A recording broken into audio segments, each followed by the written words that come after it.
it was easy for me to relate to Srila Prabhupada's books the first time I read them. But what shocked me a lot were the four regulative principles.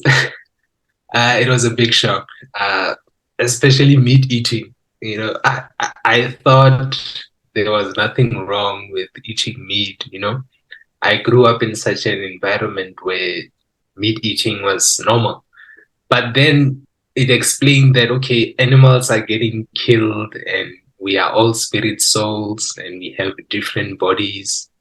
So then I knew that, okay, this is wrong. And, I felt a lot of guilt because of that. And actually, Srila Prabhupada's books, they tell us that we are wrong, actually, for like how we live.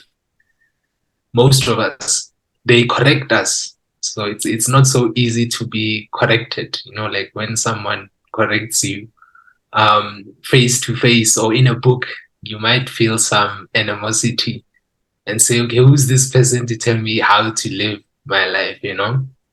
But I thank God for making me humble to accept Srila Prabhupada's message, to accept Lord Chaitanya's message, because it's for my benefit. The living entity is supposed to know about Krishna so that we can make our lives successful. That's I don't know if someone will add on to that. Let's hope someone does. Kapijan, I saw you nodding your head there. Also, Sabi said to work where you're also giving a big smile when you're hearing some of what Prahlad was saying. I can definitely attest to the fact that we don't want to hear anything bad about ourselves. I mean, even just reading this chapter, that there was a line about Aboriginals being uncivilized people, and I was like, because in today's culture, everyone is supposedly elevated and high, so you naturally take offense to anything that anyone is saying.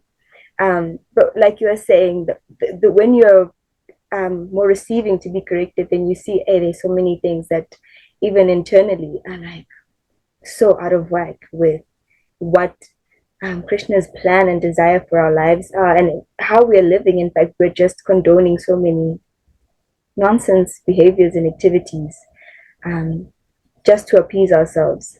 So I was just, yeah. And I like how you ended, like humility, like that humility to accept that, yeah, there's a lot that I'm not doing right. And I'm accepting from the authoritative speakers that this is the way. Thank you, Kubi, for that. Does anyone wants to share? Kupijana, like I said, I saw you nodding. I've been nodding at everything. I think, sometimes, like when you're doing books, book distribution, sometimes the question comes up. I remember once I was talking to one Christian fella, and he was saying, do you have 100% trust in what these books are saying, that in what your God is saying, that you will see him come the end of your life, And because he was saying that he has trust, but he doesn't have he's not completely sure that he will see, right?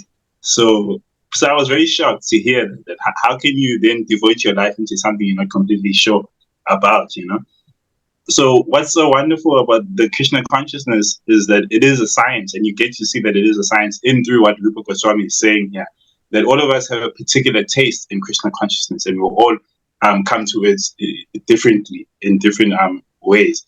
And you get to see this that whenever we're doing Harinam or whenever we're doing book distribution or whatever we're doing, that some people in the distance are,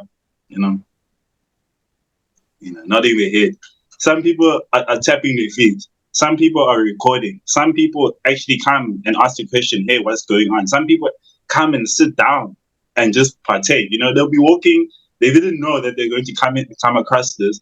But then they just stop and then they're like, hey, what's going on? It sounds nice. And they sit down and they start singing. Some people, when you're doing books, this book's chakras, no. I don't read this. They just throw it away. Some people, why does your God have 4 arms? Some people, they read the back. Some people, they open the book. And some people say that, wow, this is such a wonderful book. So to get to see exactly what Rupa Goswami is talking about, you're reading it and then get to see it live. It's showing that indeed Krishna consciousness is a science. And it's always interesting to me that who is this person who is just studying all of these intricate parts, this stage, that stage, it's always amazing because you also get to see yourself, oh, okay, I'm here now. Okay, so yeah, it's quite amazing. It really is amazing. Hare Krishna.